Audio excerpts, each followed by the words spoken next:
Beau week-end avec vous, surtout avec l'équipe là, qui était assez marrante. Donc on vous présente le projet qui s'appelle toujours Chroma, comme il y a 2 jours. On n'a pas tellement changé la ligne qui était celle de départ.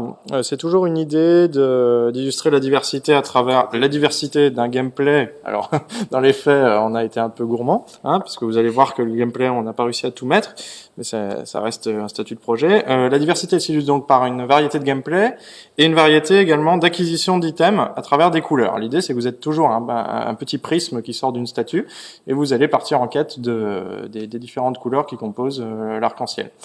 Au niveau scénaristique, on s'est inscrit un peu dans un monde mythologique, c'est-à-dire dans une sorte de lieu un peu étrange dans lequel se font face 2 statues, une statue blanche et une statue toute noire. La statue blanche est donc le réceptacle du prisme. Le prisme sort au début de la statue blanche. Alors, il y a un petit trick scénaristique qui fait qu'en fait c'est la statue noire qui vous demande de casser la statue en tant que joueur, la statue blanche, et du coup avec le prisme vous décolorez complètement le monde en cassant la première statue. Donc on évolue dans un jeu complètement décoloré. C'est pas encore tout à fait scripté, et en fait au fur et à mesure de votre progression, vous ramassez des couleurs, et chaque couleur rend au décor un aspect coloré. Par exemple, l'orbe rouge restaure les flammes dans le décor, en même temps que la musique ajoute un nouveau thème à son orchestration. C'est-à-dire que vous partez avec un thème qui commence avec du vent et de la harpe, et vous finissez avec des timbales, de la batterie, et voilà. Donc c'est peut-être intéressant de voir ce que ça donne en jeu.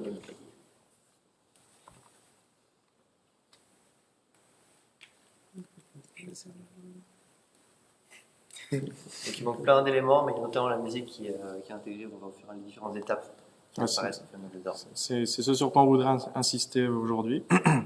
Voilà, on n'a pas tout à fait réglé l'animation de départ, mais voilà, vous incarnez une sorte de petit prisme, comme vous pouvez le voir, cet orbe blanc qui est au centre là. Et en fait, au fur et à mesure de l'acquisition des couleurs, non seulement vous restaurez le monde, vous restaurez la musique, mais vous restaurez en fait vos pouvoirs.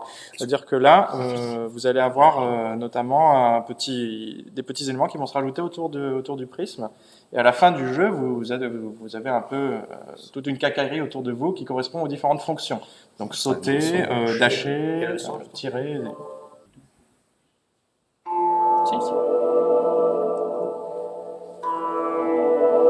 Voilà, en gros, ce qui est assez intéressant, c'est qu'on a des stèles ici, sur lesquelles on récupère les orbes de musique.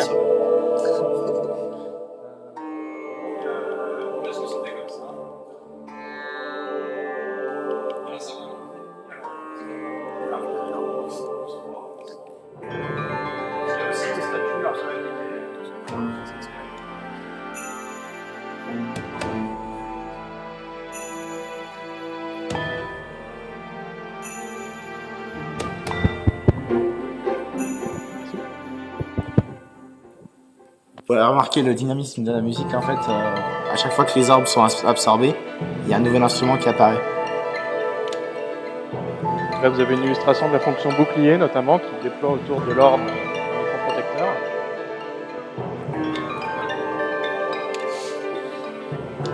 Ce qui a donc annulé l'attaque de l'ennemi. L'orbe tire des rayons lumineux, évidemment. Là, on rencontre le premier ennemi qui tire, pour en parler des projectiles.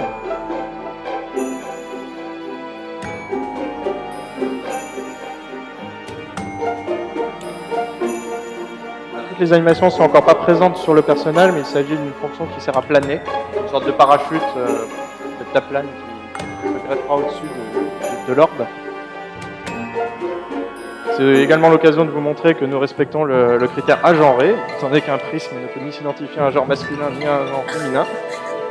De même que l'ensemble des personnages de ce jeu, qui sont des statues.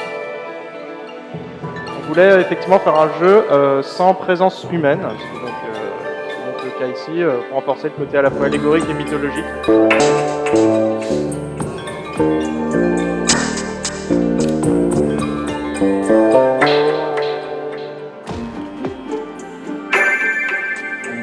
Là, vous avez une illustration du double saut, en l'occurrence.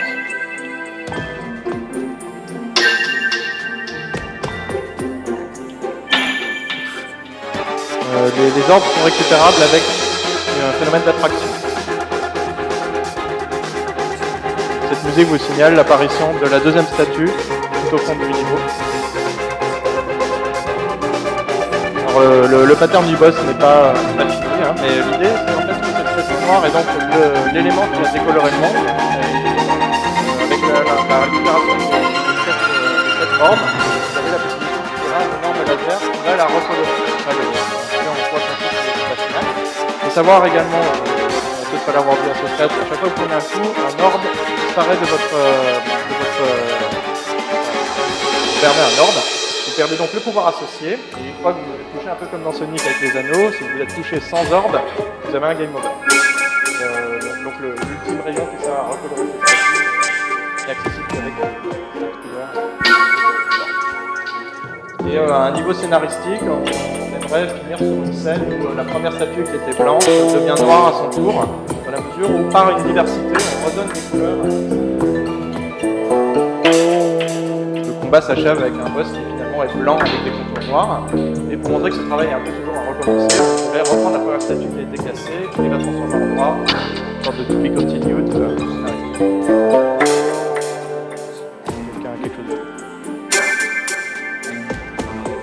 On va demander des questions un peu plus spécifiques parce que notre personnage est un peu dénué à ce stade. Voilà, donc en fait, pour parler un petit peu du personnage, je sais même pas si Hein? Je vois.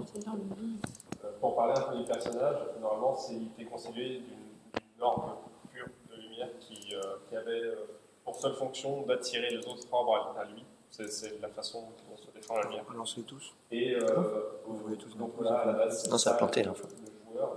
Et très vite, il va récupérer des orbes. Et chaque orbe, justement, va rajouter un objet qui va constituer le joueur.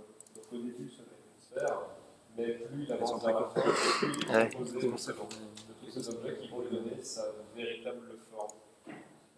Voilà. C'est un véritable personnage à la fin.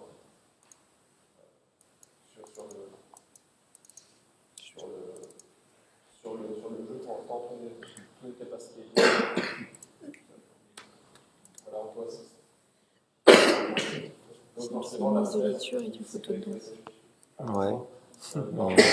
Les orbes sont prisonniers dans la stèle et c'est en fois, il n'avait pas aimé. stèle qu'on libère l'orbe et qu'on peut la récupérer. Voilà, là c'est le planeur par exemple. Quand on l'active en fait, il se déploie. C'est quand on a tous les pouvoirs. Quand on a tous les pouvoirs, il vient. Le double saut qui. De toute façon, il faut l'arrêter. Vous avez un petit truc de data qui est assez important parce que là c'est. Oh, c'est bon. Bah merci.